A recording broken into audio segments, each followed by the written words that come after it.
청년 여러분 안녕하세요. 오늘 하루도 하나님 말씀 앞에 또 순종하고 그 말씀을 믿고 의지하는 우리 모든 청년들의 삶이 되기를 바랍니다. 오늘 말씀은 예레미야 38장 14절에서 28절까지 말씀입니다. 자, 시드기야 왕과 그 고관들에 의해서 진흙 구덩이에 빠졌던 예레미야. 이 예레미야를 우리가 어제 살펴본 것처럼 에벤멜렉이라고 하는 구스 사람 그 내시의 손에 의해서 예레미야는 구출을 하게 되었습니다. 자, 이렇게 구출되어진 예레미야를 시드기야 왕은 비밀스럽게 만나기를 그렇게 원했습니다. 그래서 사람을 보내어서 예레미야를 오늘 만나서 나누는 그 대화의 내용이 오늘 큐티의 주요 장면입니다. 예레미야를 만나서 이 시드기야는 무엇을 알기를 원했냐면 정말 하나님께서 말씀하시려고 하는 것이 무엇이냐, 하나님의 그 말씀을 솔직하게 그리고 정직하게 과감 없이 나에게 다 말하라 라고 하는 것이었어요. 그러나 예레미야의 대답은 한결같습니다. 어떻습니까? 늘 일관되죠.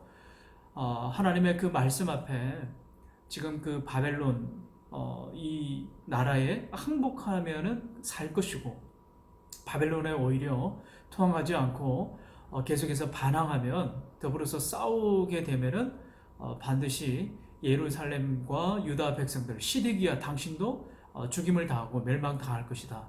늘 똑같은 그런 말을 하고 있는 거예요. 그런데 오늘 19절에 보면 이 시드기야가 이 말을 들었을 때 어떻게 반응을 하고 있습니까? 시드기야 왕이 예레미야에게 이르되 나는 갈대아인에게 항복한 유다인을 두려워하노라.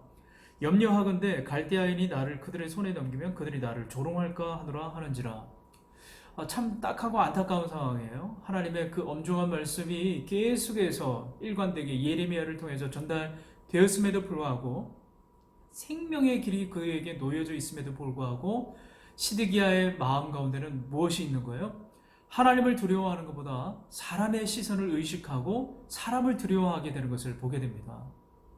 생명의 길과 이 사망의 길, 이 두 가지 선택길 가운데 불순종과 순종의 길 두 가지가 놓여져 있는데, 이 시드기야는 하나님을 의식하기보다 사람을 두려워하기 때문에 무엇을 선택했다고요?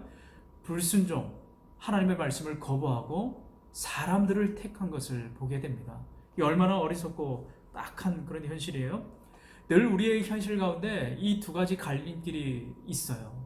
하나님의 말씀을 따라서 살 것인가, 아니면 내가 원하고 내 뜻대로 세상에 좋아 보이는 것들, 세상의 사람들을 의식하면서 살 것인가. 언제나 우리에게 놓여져 있는 이 순종과 불순종의 그 갈림길 앞에 우리는 늘 선택할 수밖에 없다라고 하는 거예요.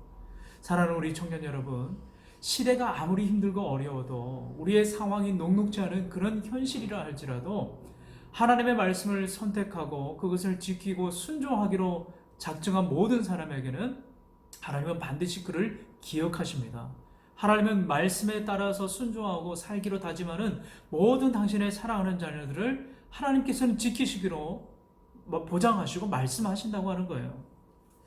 사랑하는 우리 청년 여러분, 하나님을 두려워합시다. 하나님의 말씀을 따라 사는 삶을 살기로 그렇게 결단하시기를 간절히 바랍니다. 죄와 사망의 길에서 하나님을 찾고 그분의 뜻에 합한 인생, 그 인생이야말로 하나님께서 보호해 주신다고 하는 거예요. 오늘 이 시드기야를 보면서 저는 떠오르는 한 그 구절이 있습니다. 엘리야 시대 때 이 바알과 아세라 그 선지자들 850대 1이에요. 그 대결에서 이 엘리야 선지자가 북이스라엘 사람들에게 말을 합니다. 어느 때까지 하나님과 둘 사이에서 머뭇머뭇하려느냐, 지금 결단하라 라고 그렇게 이스라엘 백성들을 향해서 외치는 엘리야의 간절함이 있어요. 우리는 오늘 선택해야 됩니다. 그리고 결정해야 됩니다. 하나님의 말씀을 따라 살기로. 신앙을 가지고 있음에도 불구하고 늘 언제나 이 둘 사이에서 머뭇머뭇하며 항상 그 갈림길에서 우리는 주저하고 있는 모습을 보게 돼요. 때로 하나님의 말씀을 우리가 이해할 수 없어도 하나님의 말씀이 반드시 성취되어지고 그 뜻이 온전하고 옳은 길인 것을 우리가 분명히 믿고 그것을 따라야 한다라고 하는 거예요. 저는 우리 사랑하는 청년들이 이러한 삶을 택하고 정말 하나님께서 주시는 이 영원한 그 기쁨, 우리에게 주시는 그 평안, 확신 가운데 거하시기를 간절히 바랍니다. 두렵고 험난한 이 세대 가운데서 우리가 이기고 승리할 수 있는 비결은 하나님의 말씀 앞에 순종하는 길밖에 없습니다. 오늘도 우리에게 주어진 이 말씀을 붙들고 정말 하나님께 감사하며 순종의 길을 택하는 우리 모든 사랑하는 청년들의 삶이 되시기를 주님의 이름으로 축원합니다.